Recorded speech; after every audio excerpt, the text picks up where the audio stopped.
Boy, it's nice having a warm-up act like that. Gee. I can also take pride in the fact that I am the only speaker at this conference who has video proof that I have the ear of God. So, respect my authority, please. Well, unfortunately, though, the tough part here is I'm coming off of Anthony Grayling, and he's talking about some of the same things I'm about to talk about, only, of course, he does it with a nice English accent. And he's got all this serious, high-minded stuff about philosophy and history and ethics and this deep knowledge of the subject. And I'm coming at it from the perspective of a rather blunt scientist.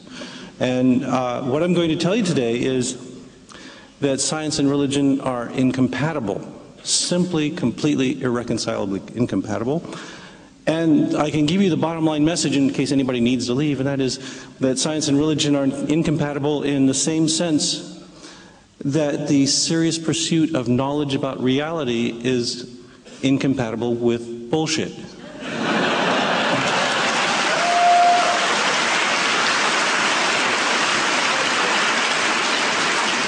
Now, whenever I make these arguments, and if you read my blog, you know I've talked about this a few times. Whenever I make these arguments, I always get this same set of complaints. So before I get into my argument, I got to deal with this counter-argument that I constantly hear. Because what will always happen is that, well, I hate to put it this way, but there's always some wanker somewhere who will leap out of his seat when you say science and religion are incompatible, and they'll squeak out, "No, it's not true. I'm a scientist, and I go to church every Sunday." Or they will say something like they know somebody who is both a scientist and a Christian. Or they will cite famous people like Ken Miller and Francis Collins, who are definitely scientists and most definitely vocal Christians. And then I have to say, okay, sit down. I'm not disputing that. It's a waste of all of our time to make this argument. Anyone who advances that very silly argument ought to be deeply embarrassed. So what I'm doing right now is I'm being charitable, and this is to any of you squeaky wankers out there. All right? I'm forestalling your argument and encouraging you to avoid making an ass of yourself in the Q&A. Not that anyone would do that at this conference.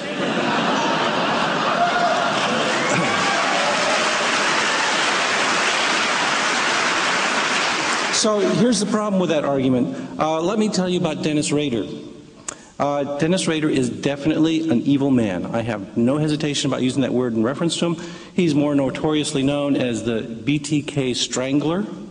BTK stands for Bind, Torture, Kill. He's a serial killer, okay? He's murdered at least 10 people by torture. And he wrote these ghastly, gloating letters to the police, taunting them and bragging about these horrible crimes he'd committed. He's an unforgivable psychopath. There's just no arguing with that. And he's now, fortunately, locked away deep in a federal penitentiary where we all hope he will rot. But here's the thing. He's also a Christian. He was a devout member of the Christ Lutheran Church in Wichita, Kansas. He was there for 30 years. He was elected president of the Congregation Council, and he was also a Cub Scout leader. Which leads one to ask, is serial killing compatible with Christianity? Now, this is an audience of well-informed atheists, and so I imagine you're all mentally reviewing the historical evidence. The history of Christianity, picturing crusades, pogroms, all these kinds of atrocities, inquisitions, etc. And you're all thinking, yeah. But let's be charitable, okay? We'll be charitable here.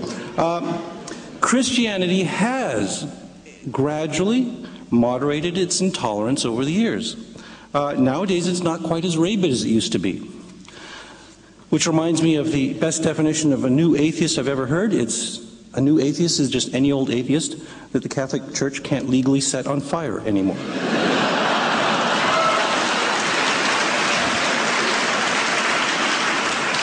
But I think honestly and seriously that we'd agree. Serial killing is incompatible with modern Christianity. It's incompatible with modern Christian thought.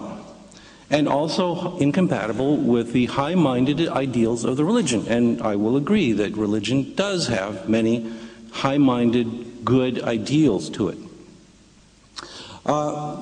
The Christians, I'm sure, would also agree with me, even more enthusiastically, that Dennis Rader is not acting as an agent of Christian ideals. The fact that a few deranged individuals are Christian, or even that the majority of criminals in the United States, and I imagine in Australia too, are also Christian, does not mean that the philosophy and values of Christianity endorse criminality in any way. And I hasten to add, serial murder is probably also incompatible with being a good Cub Scout, for the same reasons. Okay, but let me give you another example from a different angle. Cary Mullis is a very well-known scientist. He discovered PCR. And any of you who are scientists here know all about this. PCR is the polymerase chain reaction. It's a technique for rapidly amplifying known DNA sequences in a sample. And it was a brilliant insight, no doubt about it. PCR machines are ubiquitous in labs all around the world. And Mullis won a Nobel for this discovery. Unfortunately, he's also a certifiable kook. He wrote an autobiography called Dancing Naked in the Minefield, which I recommend highly if you want to read something that's entertaining in a trippy train wreck sort of way. It's that kind of book. Anyway, in this book he talks about all these recreational drugs he takes, all about the women he's had sex with. He explains how HIV doesn't cause AIDS. Nowadays he tours the country talking about how global climate change is not occurring. He also talked about how ESP is possible. And one afternoon, when he was playing with his computer, he proved that astrology actually works. It's all in the book. It's an amazing book. Now the question is Cary Mullis a scientist? And yes, definitely I would say he is. He has a Nobel Prize. You know, they can't get a much better badge of being a scientist than that. PCR was genuinely a great scientific discovery. Does that imply, though, that every thought that scampers through Mullis's well-doped brain is scientific? No, certainly not. Is astrology compatible with science because one scientist believes he has scientifically demonstrated it? No, I would say not. That what we've got here is a simple case of the fact that people are complicated. We are complicated animals. Our brains hold all kinds of false and contradictory ideals, and different people have different ideas. Imagine that. And those ideas have to be evaluated independently of the person holding them, or whatever other odd ideas are tumbling about in the grab bag of their cranium, except for mine, of course, which is perfectly pure. And as you will say, yours is too, I'm sure. When we try to claim that because so-and-so is a scientist, that every thought in his head must be automatically legitimate in the scientific sphere, we're making a glorified argument from authority. We are making a logical fallacy. There's plenty of room for each one of us to be wrong. Also, this defense of scientific compatibility, I've noticed, is always brought up to support religion and nothing else. If I tried to argue that my fondness for cheesy science fiction movies like Mega Shark versus Giant Octopus, okay? If I said because I like those, I have a good time watching them, they are therefore scientifically accurate and validated because I am a scientist, I don't think I'd get very far. I don't think you'd swallow that argument. You will not ever hear that argument from me, except as a joke. Now, religion, of course, is the mega shark of culture. It's basically improbable nonsense that tickles our brains in amusing ways, but it's unreliable. It's an outright falsehood in many ways, and it's often been falsified. And in addition, the CGI is really bad.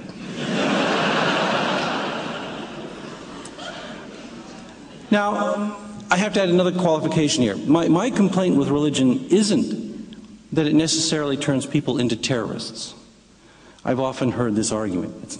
Religion doesn't make people fly into airplanes or fly airplanes into buildings, and it doesn't necessarily turn them into misogynistic tyrants, although, yes, I will agree, sometimes it does.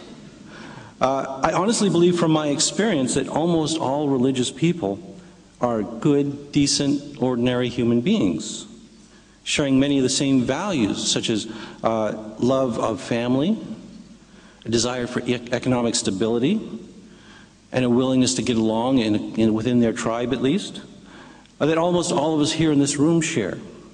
I actually think it's a huge tactical mistake for our movement to criticize religion on the basis of the pathological extremes, because most of the people we want to persuade in the follies of their beliefs don't see them as agents of the monstrous excesses of zealotry. The part of religion that makes it open to criticism, and which really makes it incompatible with science, is not that it makes you evil, it's that it's wrong and it makes you stupid.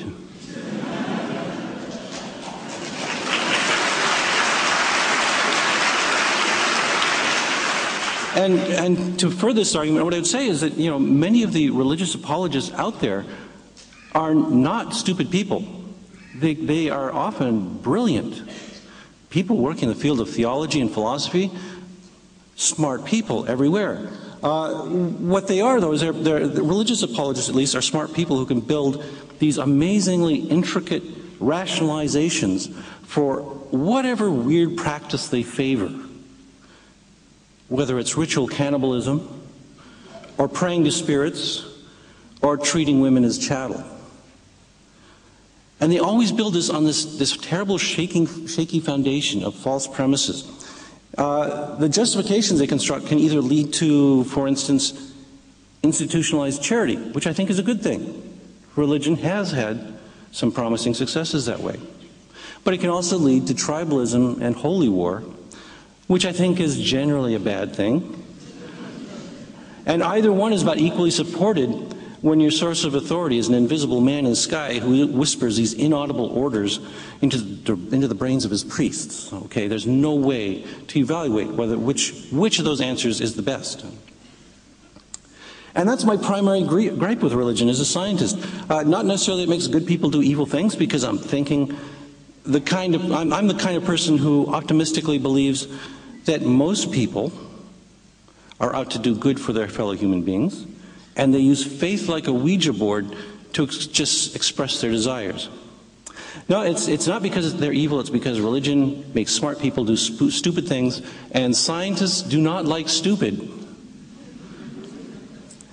So I'm going to give you an example now, and this is an example of Ken Miller. Ken Miller is an American scientist. He's a cell biologist. And trust me, he's a really smart guy. Okay, I read his work. He knows what he's doing. He's also an excellent speaker, and he's been a very hard-working asset in combating creationism in the United States. I'm going to criticize the fellow very strongly here. But let me emphasize, I want Ken Miller to keep doing most of what he's been doing, because he is a real benefit to the cause of science education. And the reason I'm picking on him, rather than Ken Ham, who happens to be Australian, thank you very much. Yes, I appreciate the apologies. Ken Ham is an irredeemable moron, okay? So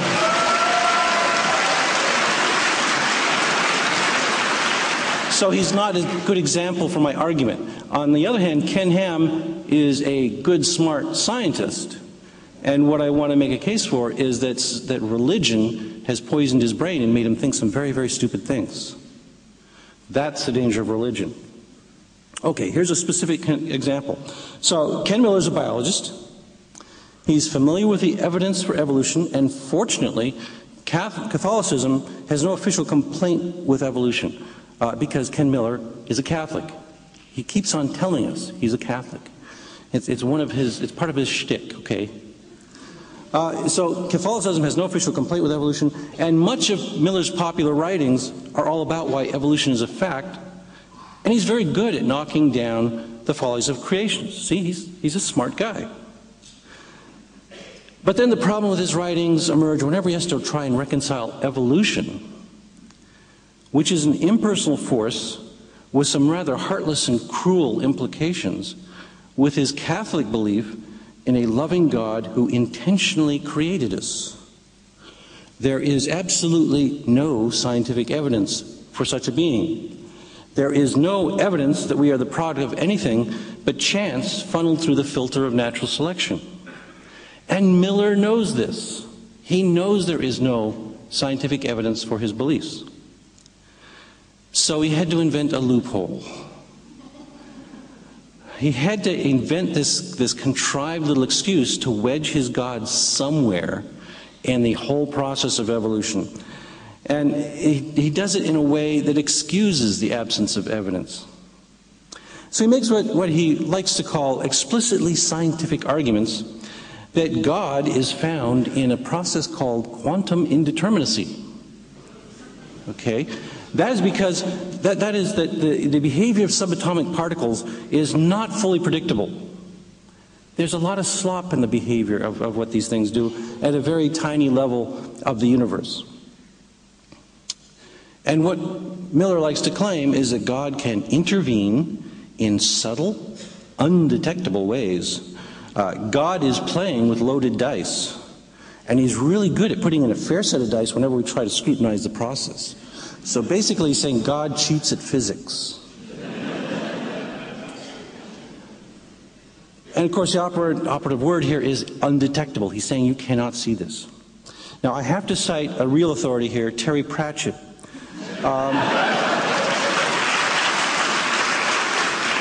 Who once said, "Let's call it quantum is not an explanation."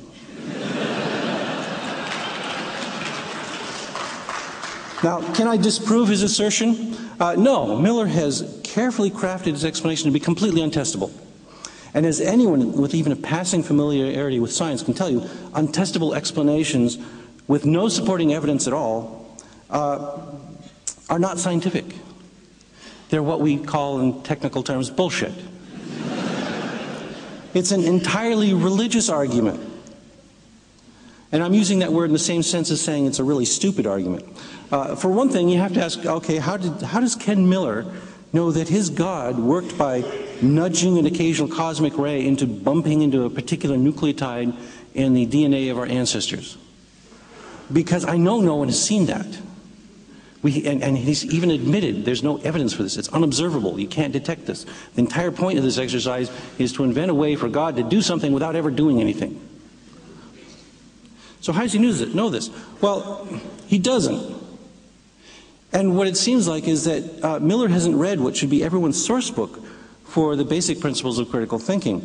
And by that I mean, everyone probably knows this already, Carl Sagan's book, The Demon-Haunted World, Science is a Candle in the Dark. I strongly recommend that Miller should read the chapter titled, The Dragon in My Garage. Does anyone know this one? Are you familiar with this? Yes, of course. It's precisely the story that Miller is telling us, without any quantum, of course. If you haven't read it already, though, run out and buy it. It's marvelous. This is one of the best books you can read if you want to learn about how to think like a scientist. But to summarize it, he's telling a little fable about keeping a fire-breathing dragon in his garage, except that it's invisible and it floats so it doesn't leave tracks, and its fire is heatless, and it's not corporeal, so you can't touch it. It's a lot like God, constantly being removed from the realm of reality as people pursue it.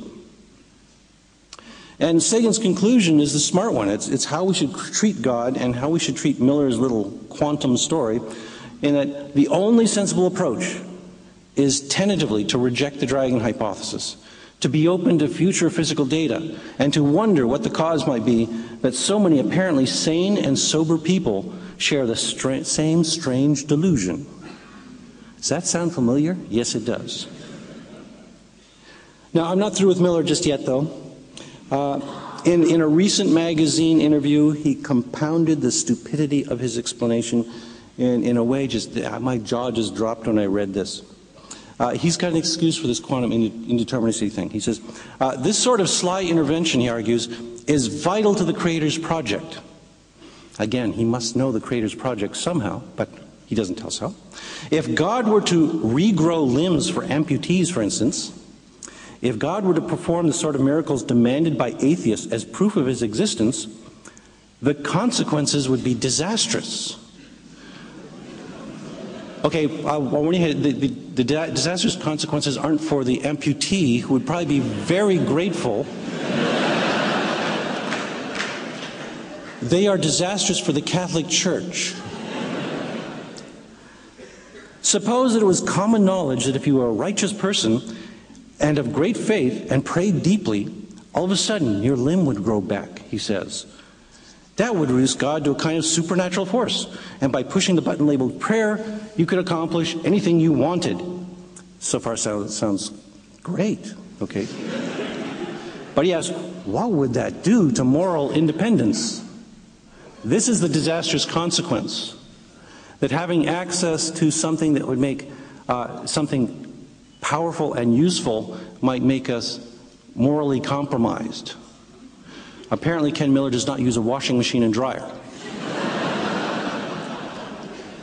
It leaves one a little breathless. As I said, Ken Miller is a scientist and he's a smart fellow, but this is what religion does to him. It leads him to make ridiculous leaps of illogic.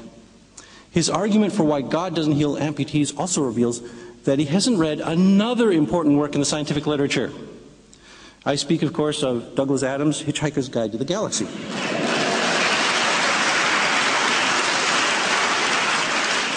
I'm sure most of you recognize Miller's argument as simply the Babelfish story.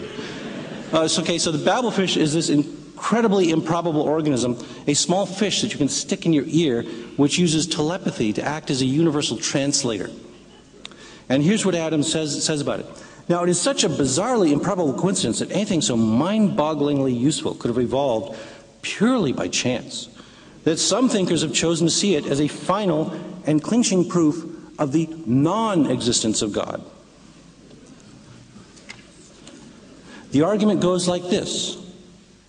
I refuse to prove that I exist, says God, for proof denies faith, and without faith I am nothing.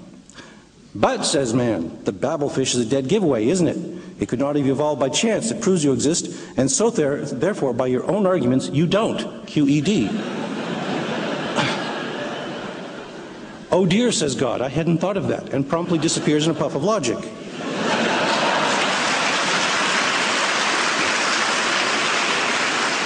Now, according to Ken Miller, then, there are no human amputees receiving miraculous recoveries at Lourdes for the same reason there isn't actually a Babelfish. Because if God actually did something useful, it would prove he doesn't exist. This is a God so powerful, so awesome, that he refuses to be bounded by the arbitrary requirement of making a goddamn difference in the world.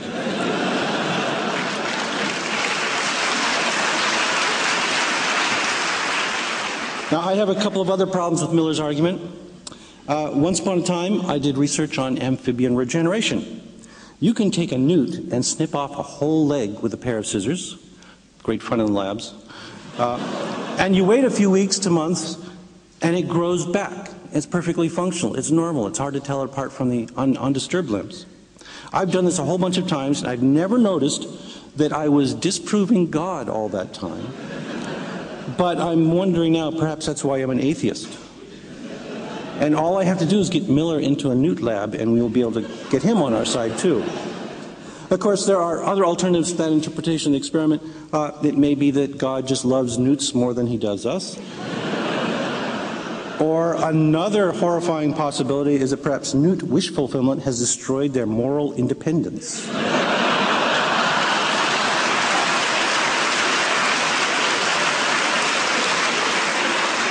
So clearly, we need to do more research. And of course, the other peculiar thing about Miller's argument that God works indetectably, that he can't be too obvious about the miracle making because he might undermine faith, is that he's a Catholic.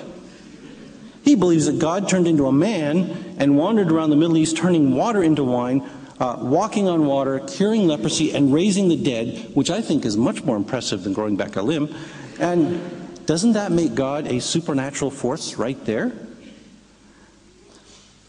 If only God could vanish in a puff of logic, we'd be all done here. But he doesn't. And why? It's because the human mind is a product of evolution. It's an assortment of shortcuts and other utilitarian routines that are just good enough to allow us to survive and thrive. The mind is an engine that evolved to help us eat and avoid being eaten, to mostly keep us functioning cooperatively with other members of our tribe. It is not a remorseless engine of flawless logic. We will, for instance, accept all kinds of incredible nonsense if it will get us laid. And you all know this.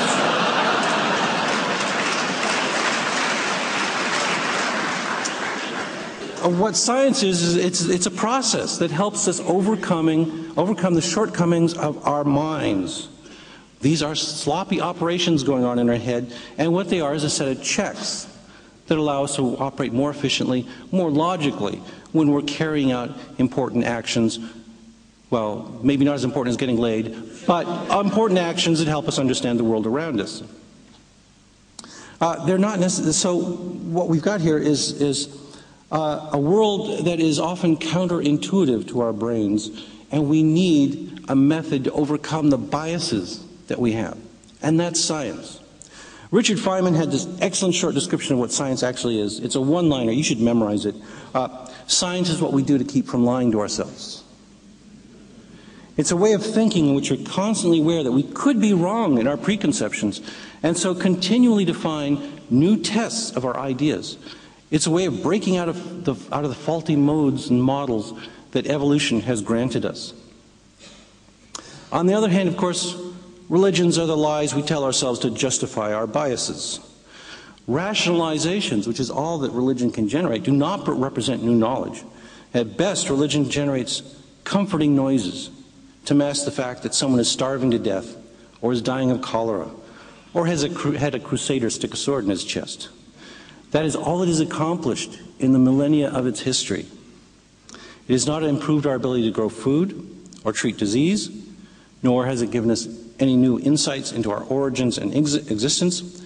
You would think that an omnipotent God, when dictating his holy book to his prophets, could have thrown in a few good, surprisingly accurate suggestions that would have shown that he actually knows a little bit more than the goat herders he was talking to. For instance, Jehovah gives us an account of the history of his creation in Genesis. It's only about a page and a half long. And okay, I will grant that maybe Iron Age goat herders have short attention spans, so you can't go on and on at length. It's also it's a bit repetitive, it's very poetic. It also gets everything completely wrong. If God had written it, why couldn't this all-knowing being have dispensed with the metaphor and poetry for one little short paragraph and written something like this as the first bit of Genesis?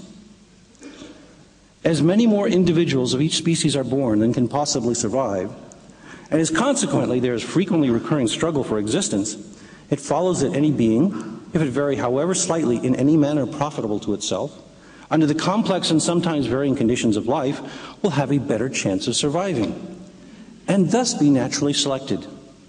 From the strong principle of inheritance, any selected variety will tend to propagate in its new and modified form. That's brilliant.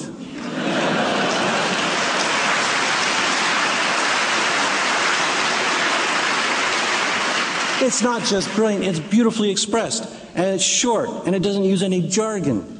You know, maybe if they translated it in the right language, I don't see why some Mesopotamian goat herder couldn't have appreciated it. Or at the very least, you know, it would have made him think.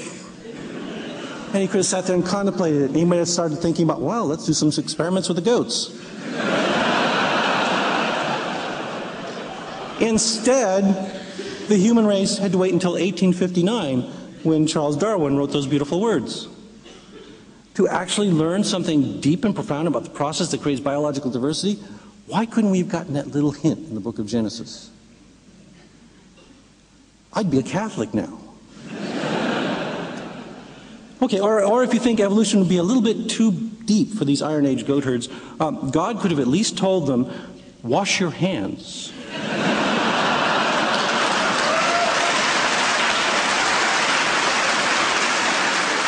3 words. A very basic, useful bit of hygienic information. It would have saved many lives. We had to wait until the 19th century for doctors to figure this out. Instead, we've got a Bible that gives detailed orders to snip off the ends of our penises. I think that should win a prize for the most useless piece of medical advice ever.